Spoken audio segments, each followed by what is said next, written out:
Good day, ma'am. This is our presentation about advantage and disadvantage of social media to the grade 12 student of Asia Source I College. Social media has a lot of advantage and disadvantage for the youth in society. People use social media without knowing that also affect their life very badly. A lot of students are using some site that can distract them from their doings, especially on their studies. Yes, social media give everything what a person will need. Social media is a great way to have a person communicating with other person, but we also do know what it could give us a big impact that could be a problem to our studies. Nowadays, a lot of students are multitasking, especially whenever they are doing some things that are related to their studies. They are checking some site while doing their homeworks, projects, etc. We all know that it distracts us yet, but we still keep on doing it. It affects our education today. It has an effect everything. We all know the importance of social media and its benefits for the people. But willingly or unwillingly, it also has a lot of negative effects of studies. The advantage of social media to the student. Social media has a lot of benefits. It speeds up the communication system between people belonging to other place. Social media works efficiently. It creates change in the lifestyle of the people. Most people use social media to the grasp that benefits. Social media has become a very important part of life nowadays. The usage of social media is grown much faster day by day, especially Facebook and Twitter. Users are growing very fast and capture a million users in a few years. The modern technology is growing day by day. It's obvious more and more people use the technology and grasp benefits. Introduction. Introduction is a part of Chapter 1. It contains the background information of the research topic you will be discussing. It sets the stage for the entire study through establishing the issue or concern leading to the research by conveying information about a research problem. Background of the study. Background of the study, this part of research includes information which would focus attention on the importance and validity of the problem. It is general orientation to the problem area. Present state of knowledge regarding the problem. It should answer these questions. What facets of the problem or phenomenon are known? And what need further investigation? Next, what approaches have been used previously in the research of the problem? For a good background, the researcher can state the antecedents of the study, the reasons why this topic is proposed relative to previous studies. The background includes discussion of the problem in general and specific situations as observed and experienced by the researcher, a macro to micro approach. The concepts and ideas related to the problem are including clarification of important terminologies and discussion of the existing or present conditions, and the discussion of the existing or present and what is aimed to be in the future, or the gap to be filled in by the researcher. The main advantage of social media is the worldwide connectivity to others and share information through social media. It's communication that brings us all together and it's easily accessible. Social media for students is educational process using online social networks, and the educational process has been supported by several educational technology researchers who have emphasized the benefits of technologies. And the main disadvantage of social media is it changes lifestyle habits and sleep disruption. Using a social media or network is all done on some computers or mobile devices. It can sometimes motivate too much sitting down in one place for too long. Texting, Facebook, Twitter, etc. separate us from our families more than we actually think it does. Social media use reduces the amount of time that students spend on academic activities. At present, social media platforms can be used to retrieve necessary information that serves educational purposes. However, social media are negatively affected the academic progress, and studies have shown a strong positive relationship between social media use and academic performance. Hi everyone. Nowadays, in the world of connecting learners, the impact of social media on education is becoming a driving factor. The world is becoming smaller, and by the use of technologies such as social media, the way we get an education is changing. Social media and education can complement one another if used effectively. Social media is continually developing new educational possibilities for students. Social media has many positive effects on education, but the same as some negative effects. Here know the many positive and negative effects of social media on education.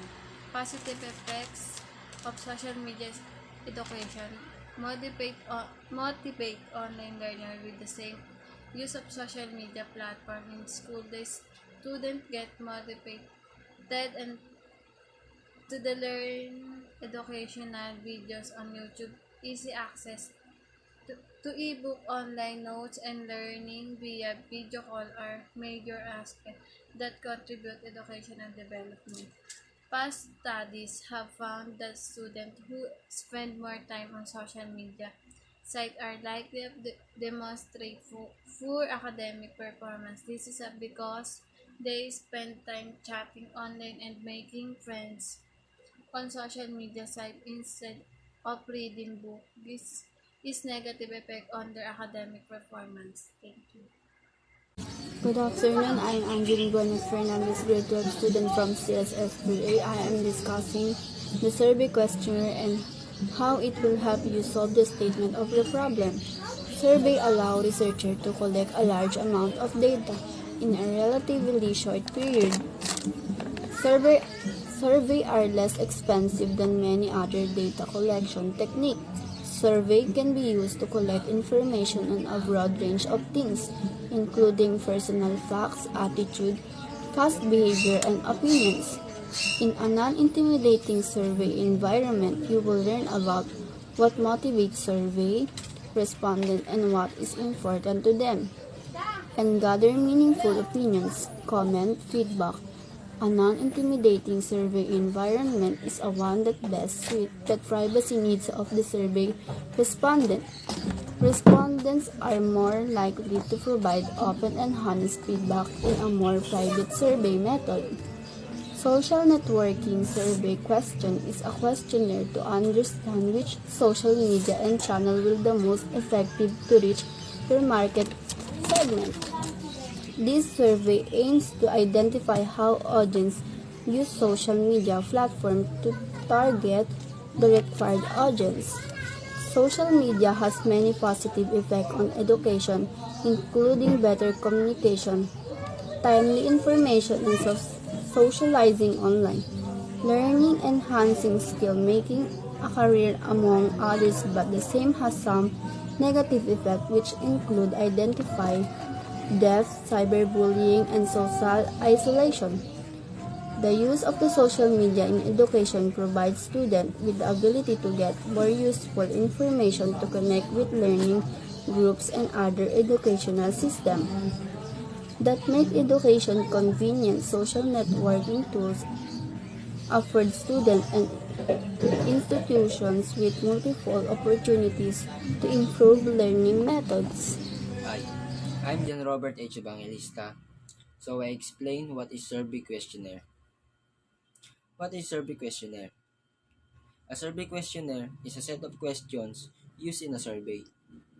The survey questionnaire is a type of data gathering method that is utilized to collect, analyze, and interpret the different views of a group of people from a particular population. The survey questionnaire has been used in a different fields such as marketing, research, politics views, and psychology. People use survey questionnaire to gather the information that is beneficial to a group of individuals. The survey questionnaire uses statistical analysis to collect data, and the result of it will be used in the development of an individual or to a community. Customer feedback surveys are important every time a company launches to a new product. These surveys are types of data gathering methods that are used to collect, analyze, and interpret the different views of group of people from a particular population. So how it will help you solve the statement of the problem? First, what sense do you make of this? If you notice a problem and ask the people involved, what happened? You're often going to be told, I don't know. But asking, what sense do you make of this? Is a great way to get around that initial reaction. It forces everyone to think about the problem and the potential paths forward. I found this one works especially with kids. Sometimes about the wording makes them pause and start thinking more acutely about the situation. Second, what questions can you think of when we're faced with a difficult problem? It can be tempting to write the whole thing off as one big, unsolvable question. Instead, it's better to spend time thinking about some of the smaller aspects of the larger problem. Try to answer the specific questions you have regarding what's happened so far. As you start answering smaller questions, the larger problem often comes into focus. Next, what part do you know for sure? This is the most important question of the bunch because it gets you from the I don't know response to a Mormons. Okay, I do know some things. I found this question to be very helpful when working with teams. You can actually see people's aha moment when they realize they do know at least something about what went wrong. And once they focus on what they do know, they can begin to build a strategy for dealing with the unknowns. Then, what part do you understand? These questions moves you beyond what you've just established you know for certain. It prompts you to consider what areas of the problem you understand and those you're still unsure about. For example, it's a question that can lead you to some unexpected ideas. For instance, an aspect you don't understand may turn out to be surprisingly interesting, and you maybe end up learning much more than you anticipated as you begin exploring the issue. Next, if you did know, what would you say? I ask the kids. I coach this question when they respond to a question by telling me I don't know. It may not work every time, but it's another way of getting around that initial shrug. Sometimes you can put yourself on the right track to finding a solution by acting as if you already know it. Often, the standard response of "I don't know" comes from a lack of confidence in your own skills or ability to reason through an issue. What faced with a two problem, working through some or all of these questions can help guide you toward a solution and build confidence in your problem solving skills. And that's all.